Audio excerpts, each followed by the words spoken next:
Bismillahirrahmanirrahim. Assalamualaikum warahmatullahi wabarakatuh.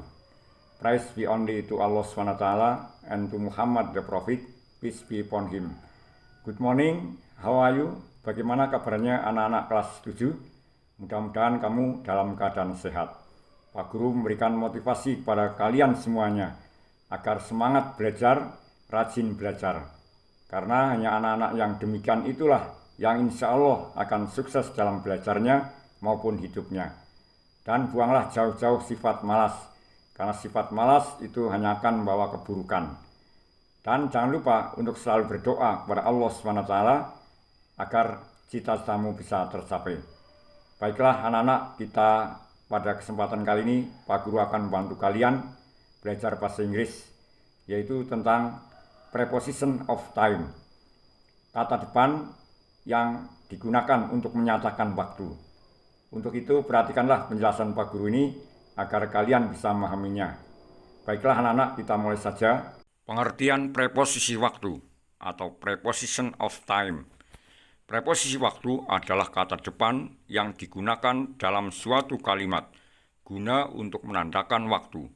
Kata-kata depan yang termasuk dalam preposisi waktu antara lain on pada, in saat, at pada, since sejak, for untuk, during selama, before sebelum, after setelah, by saat, to hingga, until hingga. Nah, itu anak-anak berapa preposition of time. Contoh kalimat preposition time on.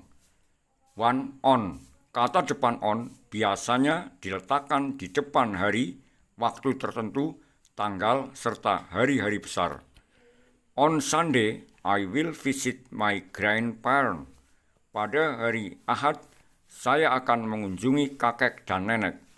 On Sunday adalah hari. I have English class on Saturday afternoon. Saya memiliki kelas bahasa Inggris di hari Sabtu sore. On Saturday sama dengan hari. Indonesia's Independence Day is on 17 August 1945. Hari kemerdekaan Indonesia adalah pada tanggal 17 Agustus 1945. On 17 August 1945 adalah tanggal. Sheila will go traveling on New Year Eve. Sheila akan pergi berlibur pada tahun baru. On New Year Eve adalah hari besar. Berikutnya adalah contoh kalimat preposition time on lainnya. They will hold a football tournament on Sunday evening. Mereka akan menyelenggarakan turnamen sepak bola pada hari Ahad sore. I will confess my gratitude to Lucy on Kartini's Day. Saya akan menyatakan terima kasih pada Lucy pada hari Kartini. We will come on July 3rd. Kami akan datang pada tanggal 3 Juli. They will start cooking class on Saturday evening. Mereka akan memulai pelajaran memasak pada hari Sabtu sore. Contoh kalimat preposition time in. Kata depan in biasanya diletakkan di depan kata yang menunjukkan bulan, musim, tahun, rentang waktu, dan sebagainya. Contoh kalimat preposition time in. Karin will celebrate her birthday in June. Karin akan merayakan hari lahirnya di bulan Juni. In June sama dengan bulan. In autumn, the leaves start to fall down. Di musim gugur, daun-daun mulai berjatuhan. In autumn sama dengan musim. In 1945, the people of Indonesia enjoyed freedom through independence. Pada tahun 1945, orang-orang Indonesia menikmati kebebasan melalui kemerdekaan. In 1945 sama dengan tahun. The show will start in 45 minutes. Pertunjukan itu akan dimulai dalam waktu 45 menit. In 45 minutes menunjukkan rentang waktu. Contoh kalimat preposition time in lainnya.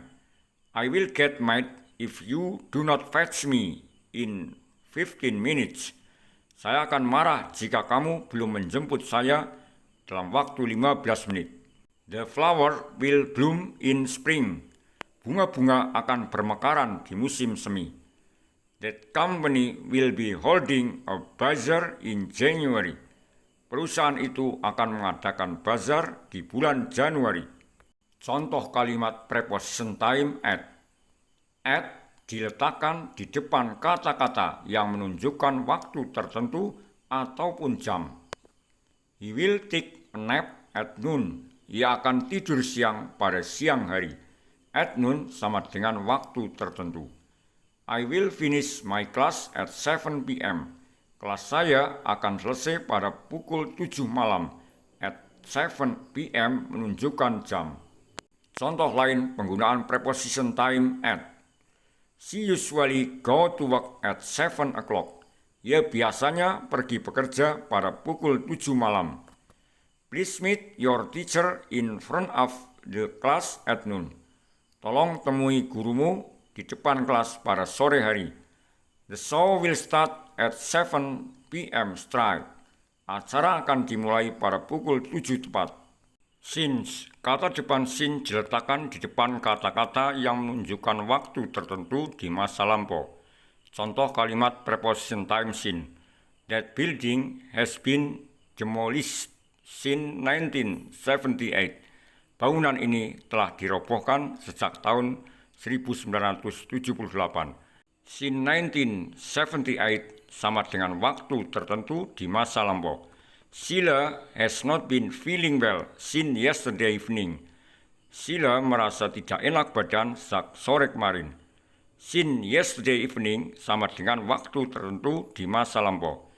Berikutnya adalah for. Kata depan for diletakkan di depan kata-kata yang menunjukkan rentang waktu. Contohnya, Rudy have visited Lisa for 2 hours. Rudy telah menunggu Lisa selama 2 jam. For 2 hours sama dengan rentang waktu yang digunakan Rudy untuk menunggu Lisa. My cousin will be visiting me for 3 weeks starting today. Sepupu saya akan mengunjungi saya selama 3 minggu, mulai dari hari ini. Berikutnya adalah during. Kata depan during diletakkan di depan kata-kata yang menunjukkan kondisi tertentu dan juga waktu. Contohnya, during summer next year, I will spend my holiday in Europe. Selama musim panas tahun depan, saya akan menghabiskan liburan saya di Eropa. During summer next year sama dengan waktu.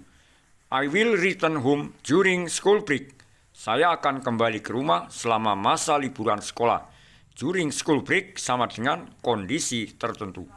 Berikutnya adalah before. Kata depan before diletakkan di depan kata-kata yang menunjukkan waktu dan situasi. Contohnya, before I go to bed, I will pray. Sebelum saya tidur, saya akan berdoa. Before I go to bed sama dengan situasi tertentu, yaitu sebelum tidur. I will move to France before January this year. Saya akan pindah ke Prancis sebelum bulan Januari tahun ini. Before January this year sama dengan waktu. Berikutnya adalah after. Kata depan after seringkali diletakkan sebelum kata-kata yang menunjukkan kejadian, situasi, dan jam. Contohnya, you should pay your debt after receive salary. Kamu harus membayar utangmu sebelum menerima gaji. After received salary itu sama dengan situasi. After World War II, the city's condition was becoming worse and worse. Setelah Perang Dunia Kedua, kondisi kota itu semakin memburuk. After World War II sama dengan kejadian. I will meet you after 9 o'clock. Saya akan menjumpaimu setelah jam 9. After 9 o'clock sama dengan jam. Berikutnya adalah by. Kata depan by digunakan untuk mengekspresikan hingga waktu tertentu. Contohnya, I will arrive by the time you arrive. Saya akan tiba di saat kamu tiba. By the time you arrive, mengekspresikan waktu tertentu. Berikutnya adalah to. Kata depan to berfungsi untuk menunjukkan dari waktu tertentu hingga waktu tertentu. Contohnya, I will prepare our dinner from 6 to 7 o'clock. So, do not disturb me at that time. Saya akan mempersiapkan makan malam kita dari pukul 6 hingga 7. Jadi jangan mengganggu saya selama waktu tersebut. It is 5 minutes to 6 o'clock. Ini menjelang 5 menit menuju pukul 6. Yang terakhir adalah until. Kata depan until berfungsi untuk mengekspresikan berapa lama suatu hal akan berlangsung. Contohnya, I will run until the end of road. Saya akan berlari hingga ujung jalan. I do not want to talk to her until she call me first. Saya tidak ingin berbicara dengannya hingga dia memanggil saya terlebih dahulu. Demikian yang bisa Pak Guru sampaikan dalam kesempatan kali ini. Mudah-mudahan kamu bisa memahaminya. Dan kalau ada hal-hal yang kurang jelas, kalian bisa bertanya kepada Pak Guru atau siapapun yang bisa membantu kalian dalam belajar bahasa Inggris. Oke, thank you very much for your attention today. See you later in the next meeting. Goodbye. Assalamualaikum warahmatullahi wabarakatuh.